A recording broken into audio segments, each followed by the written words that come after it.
Today, we're diving into something truly remarkable, a collection of ancient poetry that challenges so much of what we think we know about the history of spirituality. We're talking about the lost verses of the first Buddhist nuns. So let's just start with a huge question.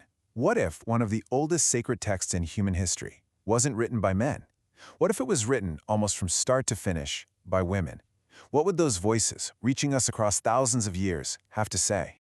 To even begin to answer that, we have to go back, way back.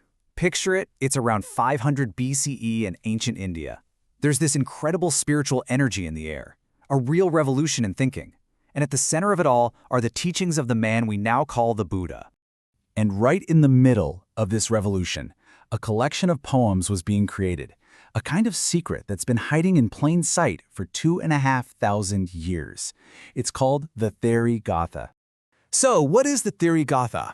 Well, the name literally translates to Verses of the Senior Nuns. And it's exactly that, an amazing collection of 522 poems from 73 different women. This makes it one of the oldest spiritual documents in the world written from a woman's point of view.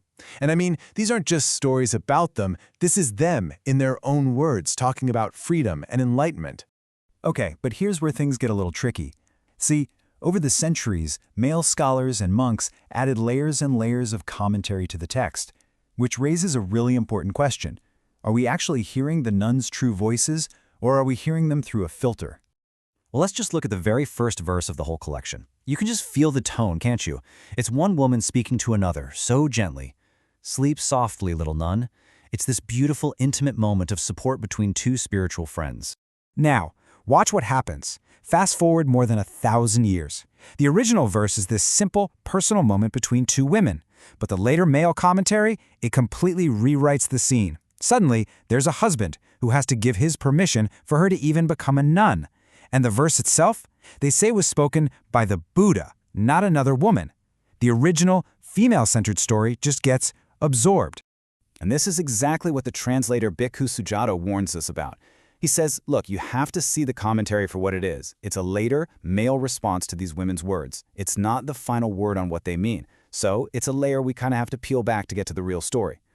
So let's do that. Let's peel back that layer of commentary. When we listen to the nuns themselves, what do we hear?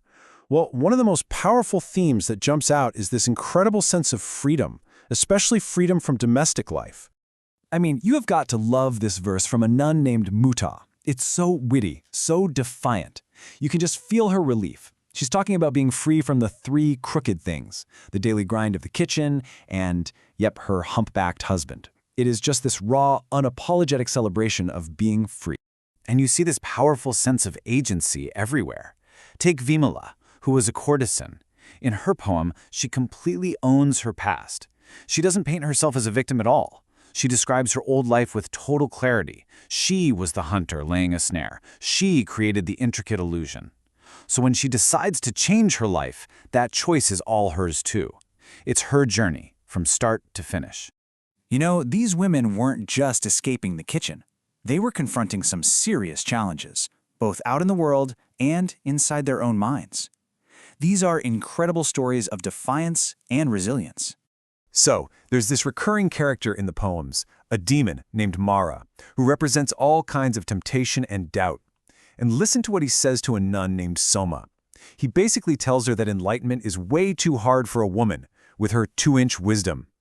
It's blatant sexism from 2,500 years ago, and wow, doesn't it sound depressingly familiar? But Soma's comeback, it is just legendary. She hits back with, what difference does womanhood make when the mind is serene? And then she just shuts him down completely. You're beaten, Terminator. I mean, come on. It's this incredible declaration of spiritual equality and total unshakable confidence. And that strength wasn't just for battling demons. So many of these women, like a nun named Padachara, came to the spiritual path after suffering just unimaginable tragedies, losing children, husbands, their entire families. Their poems are these powerful testaments to finding peace, not by avoiding pain, but by moving right through it. And here's something really amazing, a detail you would totally miss if you only read the commentaries. Who taught these women?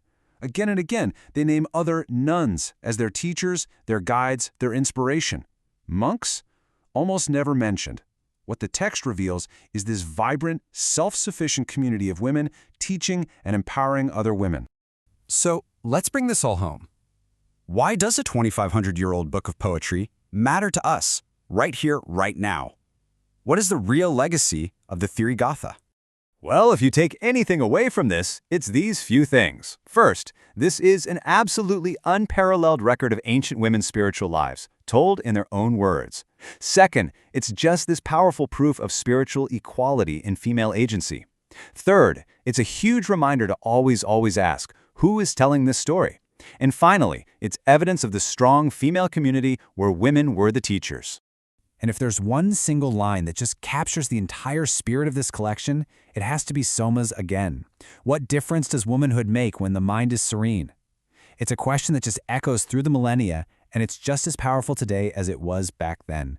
And that really brings us to the final thought I want to leave you with. The Therigatha was there the whole time, part of the official scriptures, but its true voice was so often muffled.